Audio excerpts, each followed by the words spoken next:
오늘 우리가 은혜 나눌 말씀의 제목은 물과 불 가운데로 지날 때에. 성경 말씀은 이사야서 43장 1절에서 7절 말씀입니다. 오늘 본문 2절 말씀에 보면은 내가 물 가운데로 지날 때에 내가 너와 함께 할 것이라. 강을 건널 때에 물이 너를 침몰하지 못할 것이며 내가 불 가운데로 지날 때에 타지도 아니할 것이요 불꽃이 너를 사르지도 못하리니, 이렇게 말씀을 하고 있습니다. 오늘은 주현절 후 첫 번째 주일입니다. 주현절은요, 주님이 드러날 현자죠. 주님이 드러났다, 주님이 나타났다, 주님이 우리한테 나타나신 거, 보이신 거예요. 삼위일체 하나님, 성자 하나님이요, 우리한테 이제 보이신 거예요, 그 모습을. 그래서 동방교회, 서방교회 이렇게 좀 표현은 다르지만 처음 보이신 거는 동방 박사들한테 보이셨죠. 그죠? 그리고 또 30세 되던 해, 예수님이 30세 되던 해 요단강에서 세례 요한한테 세례를 받으시면서 그때 이제 성령이 뜨겁게 임한 거예요. 성령이 비둘기같이 내려오면서 이는 내 사랑하는 아들이라 하나님께서 직접 말씀하심으로 인해서 많은 사람들이 그때부터 이제 예수님을 본격적으로 하나님의 아들임을 이제 알게 된. 그래서 이 주현절, 이렇게 교회 절기로 표현합니다. 영어로는 에피파니라고 그러죠. 에피파니.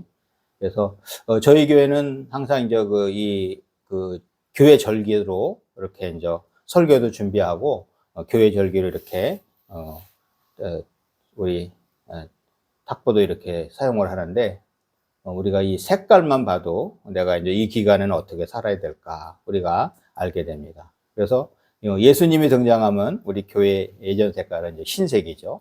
그리고 성령은 뭐예요? 빨간색. 그 다음에 우리 믿음이 성장해야 된다 그럴 때는 녹색이죠. 그죠? 그 다음에 이제 보라색은 우리가 이제 경건하게 우리를 좀 절제하면서 살자 할 때는 이제 보라색 교회의 절기 색깔을 사용합니다. 오늘 성경 말씀은 이사야 43장 말씀은 바로 이사야 선지자가 어디에 예언했습니까? 이사야 선지자는요, 남유다, 유다를 위해서 예언했어요. 이사야 선지자가 이때 예언할 때는 벌써 북이스라엘이 망한 모습을 봤습니다. 그죠? 북이스라엘이 이제 망한 모습을 보고 이제 남유다만 남았는데 남유다 사람들 정신을 못 차리고 있는 거예요. 그러면서도 또 이제 하나님께서 이사야한테 주신 말씀, 너희가 나중에 망하더라도 너희가 회복될 것이다. 회복될 것이다. 너희가 물과 불 가운데로 지날 때에도 내가 너와 함께하고 네가 불 가운데 지날 때에도 불꽃이 너를 사르지도 못하리라, 이렇게 약속을 하십니다. 그래서 참 보면은 우리는 하나님에 계셔서 되게 행복하죠. 어떤 일이 닥치더라도 하나님은 우리와 함께 하신다는 것을 항상 우리에게 알려주시고, 또 어떻게 보면 우리가 알게 모르게 우리를 계속 지켜보시면서 우리를 도우십니다. 우리가 살아가는 인생은요, 다 경랑이 있습니다. 한때는 물 가운데로 지날 때가 있고 또 한때는 불 가운데로 지날 때가 있습니다. 그 거센 풍랑이 일고 이런 데 한번 내가 지나간다고 생각해 보세요. 얼마나 겁나니까. 어제 여기 북면에 바다 보니까는 파도가 많이 쳐서 우리가 보는 모습은 예쁘지만요, 그 근처에 가서 일을 하거나 그 근처에서 내가 어떻게 보면 거기 지나간다 이렇게 생각해 보세요. 얼마나 겁날지 몰라요. 저는 맨날 민물에서만 수영하다가 여기 울진에 와서 바다를 들어가 보고 제가 놀랬어요. 이 바다는 쉽게 들어갈 데가 아니구나. 그래서 저는 그때도 알았죠. 그걸 이제 바다에 대해서 특성을 아니까 세월호 그때 사고 나는 거 보고, 우리가 바다 한가운데서 사고 나면요, 사실은 다 죽습니다. 왜냐하면 우리가 수영하면서도 잠깐 빠져서 익사를 하는 그런 입장이고, 바닷물은 짜잖아요. 그래서 우리한테 그런 금방 이제 피해를 줍니다. 그리고 불 가운데로 한번 지나보셨나요? 우리 장난으로 옛날에 우리 이제 어릴 때 불장난을 많이 해서 불 이렇게 펴놓고 거기를 뛰어넘자 그리고 이제 그 장난도 하는데, 요즘은 좀 그런 장난 안 하는데, 생각해 보세요. 불 이렇게 막 하는데 거기를 뛰어넘는 거 하고 막. 근데 내가 불 가운데로 지나간다. 그럴 때도 하나님께서는 우리를 타지 않게 지켜주신다는 거죠. 어릴 때 그 불 갖고 놀 때는요, 나는 옷 괜찮게 나는 괜찮은 줄 알았는데 집에 와보면요, 옷이 늘어있고, 옷이 타 있고, 머리카락이 타 있고, 어디든지 상해 있어요. 불 옆에 가면은 그렇게 돼. 지금 이스라엘은 메대와 바사, 성경에서 메대와 바사로 이렇게 번역을 해놨는데, 페르시아입니다. 페르시아. 그죠? 바벨론이 이제 페르시아한테 망하잖아요. 그래서 이제 이 바벨론 시절, 바벨론이 이제 페르시아한테 망하는데, 이 페르시아가 이제 이스라엘을 침략하려고 해서 이스라엘은요, 백적간도에 섰습니다. 이는 마치 물과 불 가운데로 지나가는 것과 같은 어려움에 처해 있는 이스라엘을 볼 수가 있습니다. 이때 이사야 선지자가 예언한 거예요. 이런 어려움 가운데 있는 이스라엘에 하나님은 약속을 하십니다. 그럼 어떤 약속을 하나님이 이스라엘한테 하셨을까요? 그 약속은요, 첫 번째로 함께 하신다고 약속하셨습니다. 함께. 함께. 오늘 본문 2절 말씀에 보면은 내가 물 가운데로 지날 때에 내가 너와 함께 할 것이라. 내가 너와 함께 하실 것이라. I'll with you. 내가 너와 함께 할 것이다. 사람이요, 어려운 환경에 처해 있을 때는 함께 하는 이가 있어야 행복합니다. 그래서 어려운 사람은요, 옆에서 조금만 도와줘도 힘이 되고 위로가 됩니다. 멸망을 앞두고 있는 이스라엘과 하나님이 함께 하신다고 합니다. 세상에서는 어려움이 있을 때에 함께 하기가 쉽지가 않습니다. 지금 윤석열 대통령을 경호하던 경호처장도요, 여러 환경 때문에 결국은 사직하고 대통령 곁을 떠나게 되었습니다. 경호처장이 대통령 곁을 떠난다. 이게 참 이해가 안 되죠. 그죠? 내가 목숨을 바쳐서라도 이렇게 해야 될 것 같은데, 자기도 뭐 경찰에서 자꾸만 조사한다고 뭐 하니까는 다른 어떤 뜻이 있어서 그런지, 아무튼 이제 사직을 하고 대통령 곁을 떠났잖아요. 인생의 거의 모든 이치가 그렇습니다. 죽을 때까지, 끝까지 함께하는 것이 그리 쉬운 일이 아닙니다. 본인이 원해도 그것은 안 됩니다. 하지만요, 하나님은 가능하십니다. 왜냐하면 전지전능하시고 우리를 지극히 사랑하시기 때문입니다. 우리 사람은요, 내가 죽을 때까지 끝까지 함께 하려고 해도 안 돼요. 내가 먼저 죽을 수도 있잖아요. 그죠? 왜냐하면 사람이니까. 그 다음에 내가 누구한테 잡혀서 가서 내가 또 함께, 경호처장도 지금 함께 하려고 그러는데 또 환경이 여의치가 않잖아요. 그렇지만요, 하나님은 언제 어디 있으든지 우리와 함께 하십니다. 두려워하지 말라. 내가 너와 함께하여 도우리라. 이런 하나님의 약속은요, 지금도 유효합니다. 오늘요, 성경 말씀 여기 읽은 것에 이스라엘에다가 내 이름을 넣어서 한번 다 읽어보면은 하나님이 나와 함께 한다는 걸 알죠. 이스라엘은 뭐예요? 우리는 영적 이스라엘입니다. 성경에서 말하는 이스라엘아. 시온성 얘기하고 다 보면요, 다 우리를 얘기하는 거예요. 성경은 뭔가요? 구속사예요, 구속사. 구속의 역사. 우리를 구원해 주시기 위해서 하나님께서 미리 다 모든 것을 알려주시는 거예요. 근데 결과는 뭐죠? 모든 처음에 창세기부터 시작해서 결과는요, 구속사를 이루기 위한 모든 단계에 지나지 않습니다. 예수님이 오늘 에피파니, 주연절에 오신 것도 뭐예요? 우리를 구원하시기 위해서 오신 거예요. 그래서 우리가 그것을 알게 되면은 두려움이 없습니다. 왜? 하나님이 우리를 구속하시기 위해서, 구원하시기 위해서 이 땅에서 모든 것을 주관하시고 그적으로 구원의 그 결과, 그 방향으로 궁극적으로 하나님은 구원이시죠. 우리를 구원하시기 위해서 모든 것을, 역사를 인도하시는 거죠. 하나님의 자녀들과는요, 하나님이 늘 함께 하십니다. 임마누엘의 하나님이 늘 우리와 함께 하셔서 우리는 두려움이 없습니다. 임마누엘 얘기했잖아요. God is with us. God with us. 우리와 함께 하시는 뭐예요? 우리와 함께 하시는 하나님.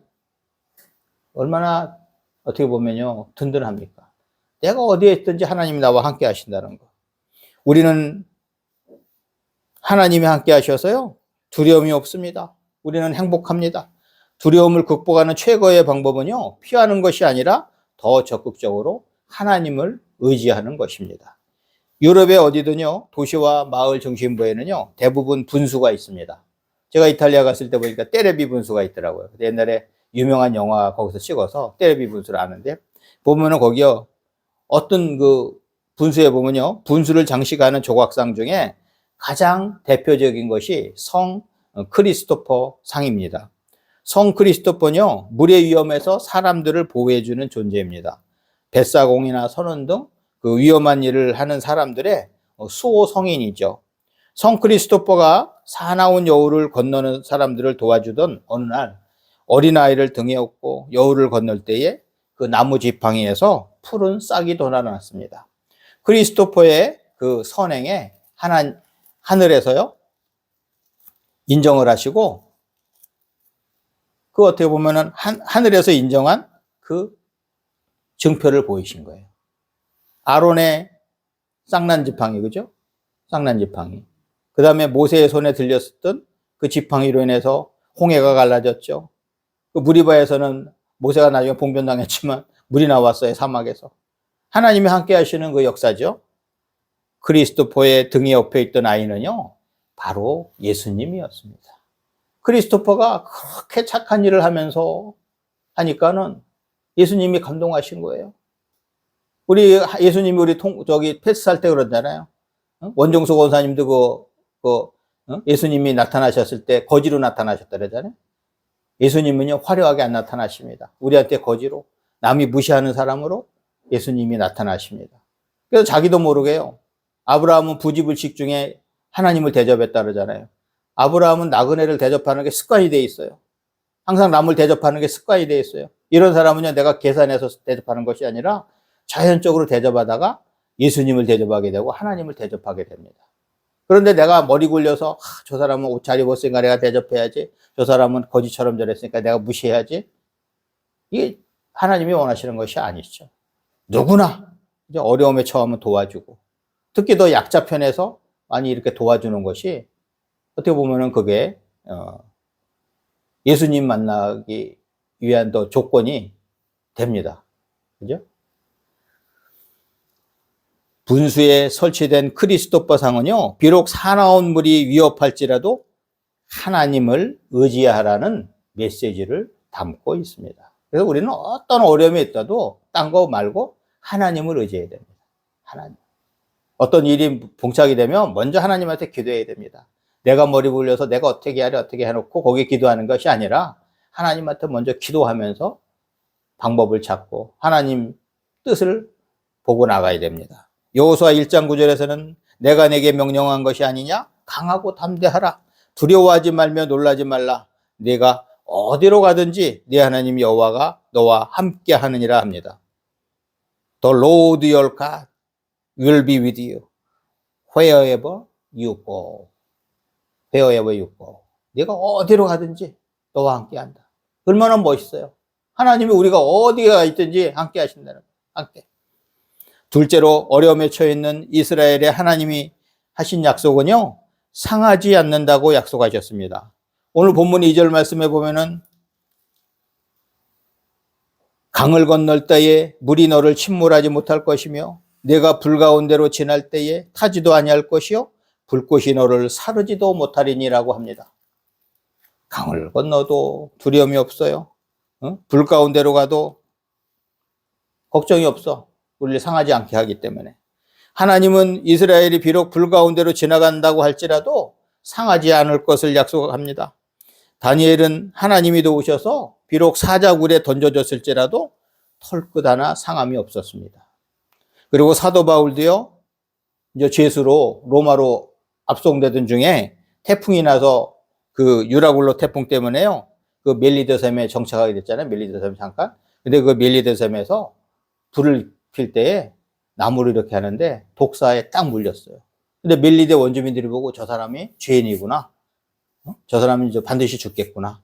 저 사람이 풍랑에서 살아났지만 죄가 있어서 독사가 물었구나. 그래서 이제 저 사람 반드시 죽겠다 이러고 보고 있는데요. 사도 바울은 독사한테 딱 물렸는데 툭툭 불에다가 독사 털어버렸는데 사람들이 계속 봤어요. 곧 죽을 거다 했는데 죽기는커녕 멀쩡한 거예요. 그래서 사도 바울을 그때부터 이 멜리데 사람들은 신이라고 여겼잖아요. 신. 하나님이 함께 하실 때요, 하나님이 함께 하실 때 우리도 신이 됩니다.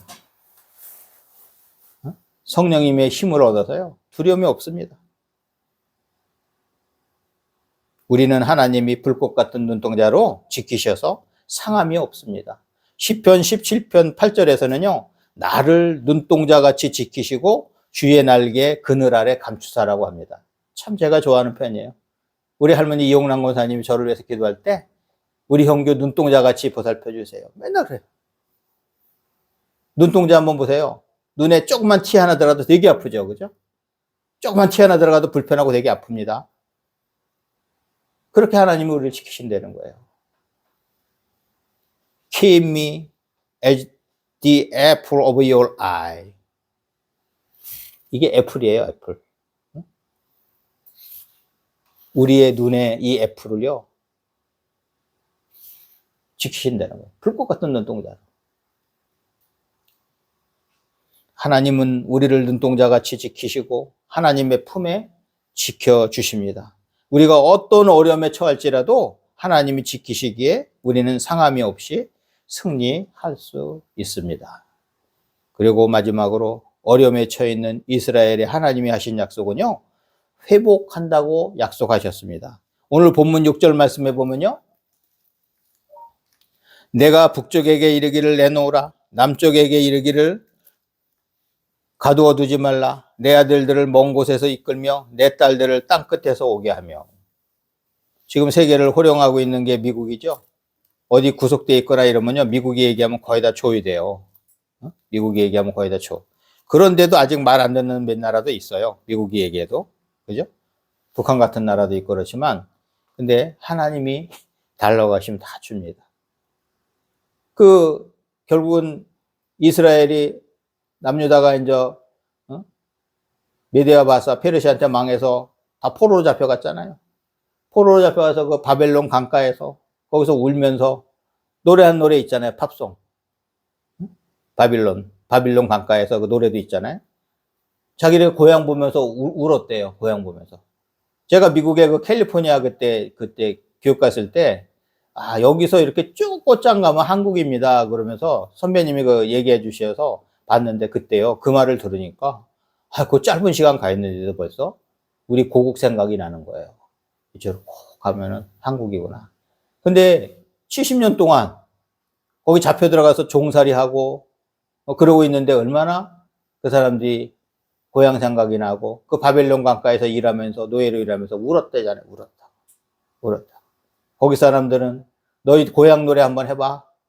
야, 이스라엘 사람들 내 고향 노래 한번 해봐. 그러니까. 울었어. 나라 없는 서름이야. 나라 없는 서름. 이스라엘은요, 결국 나라가 망했지만요, 70년 후에 회복이 되었습니다. 참 꿈 같은 일이죠. 하나님이 페르시아의 고레스 대왕을 세우셔서 이스라엘이 귀국하여 무너진 성전을 수리하고 성벽을 재건하게 하였습니다. 아니, 돌아오는 것도 되게 어떻게 보면 우리 계산상으로 안 되는, 사람의 계산에서는 도저히 어떻게 그게 가능할까 그런데요. 고레스 대왕은 칙령을 내려서 돈까지 줘요, 돈까지. 그 다음에 어떻게 보면은 사람까지 도와줘요, 사람까지. 그게 가능한 거예요. 하나님이 함께 하셨기 때문에 가능하죠. 노예의 나라에 가서 성벽을 재건하고 성전을 지으라고 돈까지 줘서 사람까지 보내서, 느헤미야는 성벽 재건할 때 아주 그냥 총독으로 보낸 거 아니에요, 총독으로. 얼마나 대단합니까? 하나님의 약속은요, 이 사건으로 보면은 하나님의 약속은 반드시 지켜진다는 것을 아는 사건입니다. 우리나라도 지금 여러 가지 어려움에 처해 있지만 하나님이 도우셔서 더 좋은 결과로 회복될 것입니다. 우리는 현 상황의 원인을 정확히 모릅니다. 하지만 하나님은 문제점을 제대로 아십니다. 하나님은 우리나라를 회복시켜 주실 것입니다. 일본의 압제로부터 구하신 하나님, 그리고 6.25 전쟁 가운데서도 우리를 지키신 하나님이 우리나라를 지키시고 회복시켜 주실 것입니다. 최근에 입국한 주한 미국 대사 대리는요, 한국은 어려운 환경에서도 더 좋은 결과를 만들어내는 재력이 있다고 했어요.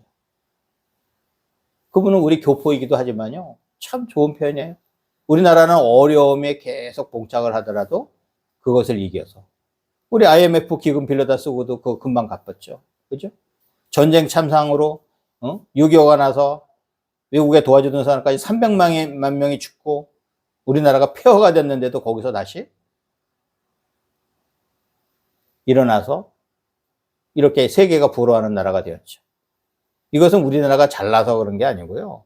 하나님이 도와주시기 때문입니다. 그래서 이것이 가능했던 것은 우리나라가 교회가 폭발적으로 성장을 하면서 이 성경 말씀대로 우리가 살았기 때문에 이 복을 받은 것이에요. 지금도 이 어려운 시기에 우리는요, 다른 이념이나 세상 것 의지하는 것이 아니라 하나님을 의지하고 나가면요, 더 좋은 결과, 더 어떻게 보면은 좋은 상태로 업그레이드 될 것입니다. 나홈 2장 2절에서는 여호와께서 야곱의 영광을 회복하시되 이스라엘의 영광 같게 하시나니 이는 약탈자들이 약탈하였고 또 그들의 포도나무 가지를 없이 하였음이라고 합니다. 지금 우리나라를 누가 약탈하는지 모르겠어요. 누가 약탈하는지 잘 몰라요. 우리는 서로 네가 약탈했다 내가 약탈했다 하는데 하나님은 정확히 아시죠. 우리나라를 지금 누가 약탈하고 있는지. 하나님은 우리가 무너지고 상당한 어려움에 있을지라도 회복하시고 영광스럽게 하십니다. 영국의 빅토리아 여왕이요, 하루는 유명한 제재 공장을 방문하였습니다. 여왕은 공장 안을 시찰하다가 휴지와 걸레 같은 너저분한 것들이 산더미처럼 쌓여있는 방을 보고 놀라서 이것이 무엇이냐고 물었습니다. 저것은 깨끗하고 질이 좋은 종이가 될 원료들입니다. 공장장의 설명을 들은 여왕은요, 더욱 깜짝 놀랐습니다. 아니, 저렇게 더러운 것들이? 의문을 가진 거예요. 궁전으로 돌아온 여왕은 며칠 후 그 제재 공장으로부터 아름답고 깨끗한 편지지 묶음을 선물로 받았습니다.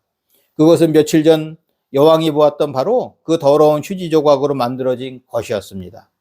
공장장의 편지 끝에는 다음과 같은 말이 쓰여 있었습니다.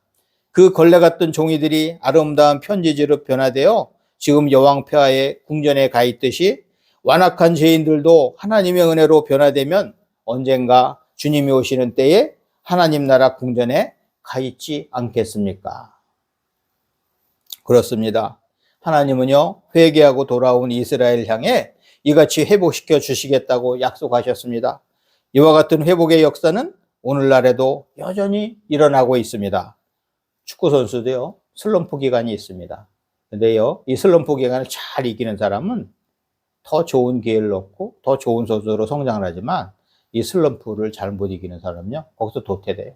그동안 고생해서 다 이뤘던 것을 다 포기하고 도태합니다.